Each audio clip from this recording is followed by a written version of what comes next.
The sixth action that can be taken is that Muslims should take out a protest, a peaceful protest against the blasphemy or against the act that has been done. But we should make it a point that the protests should be peaceful. We should not use any violence. We should not damage any property. We should not do vandalization. It should be a peaceful protest, and larger the numbers, the better it is. And we know that there were large numbers of protests have taken place in the past in various acts of blasphemy done in the past, whether it be Salman Rushdie, whether it be Danish cartoons, and now also just a few days back, mashallah, people did take out large processions in countries like Bangladesh. There were more than 40,000 people.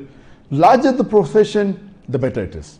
It should be a peaceful procession, and there should be a letter drafted depending upon what the act that is done wrong. In this case, it can be to the French embassy or the French consulate in that city. A letter should be given to the consul general or to the ambassador that we disagree what the president of France has said against Islam, against our beloved Prophet Muhammad. There should be a letter of condemnation. These processions that are there, it has an impact. The larger the procession, the better it is. And whenever such processions are called for, we Muslims should take part, but see to it that it is a peaceful protest. Because larger the audience that you have, the public that gathers, the larger will the media portray it. It will have a better impact on the people. The seventh action that a Muslim can take is that if that act is such that it is promoted by a particular country, like the act what happened in the beginning of this month was by France, by President Macron, then the Muslims can call for a boycott of the products of that country. And in this case, we could see, mashallah, that many Muslim countries, mashallah, they called for the boycott of the French products, of French goods and services. And alhamdulillah, inshallah, it will have a great impact on France. And in this campaign that I did on my Facebook, I made 5 posts last Wednesday, about 3 days ago, mentioning that we should boycott the products of France and the services. And since I could see that most of the posters that spoke about boycotting the goods, the products weren't mentioned in detail and the brands weren't seen clearly. So I decided to select the 100 most famous brands of France, starting from Louis Vuitton, Chanel, Hermes, and so on and so forth, total. And the first post, I gave the top 10 brands of France. The second post, the top 11 to 25 brands of France. The third post, the top 26 to 50 brands from France. And the fourth post, the top 51 to 75 brands of France. And the fifth post, top 76 to 100. So I divided it so that the brands could be seen clearly. And alhamdulillah, the response was phenomenal. In the first 4 posts that I gave on the same day, the least it reached in a span of 3 days was 4.5 million people, mashallah. And the highest post was, mashallah, more than 7 million.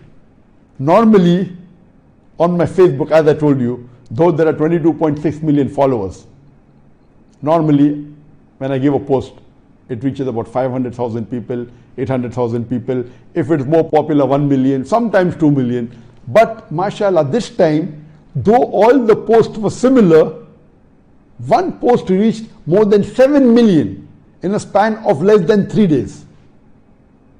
I checked today, before it reached 3 days, mashallah, 7 million people read that message. And the lowest among the 4 posts was 4.5 million people. So all these 4 posts put together, 22 million people, mashallah, read this post. Imagine 22 million people, that means average, each post was viewed by 5.5 million people.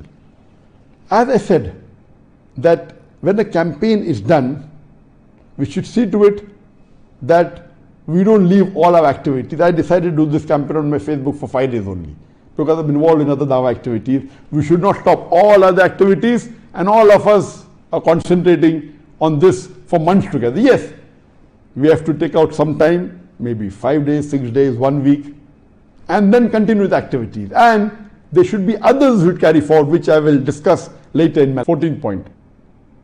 So banning the products has a great impact. And when this was done in 2006, in relation to the Danish cartoons against the Prophet, when there were 12 cartoons that were printed in the Danish newspaper, alhamdulillah, according to estimate, they went in a loss of somewhere close to $2 billion. And it had a great impact. This is the 7th point.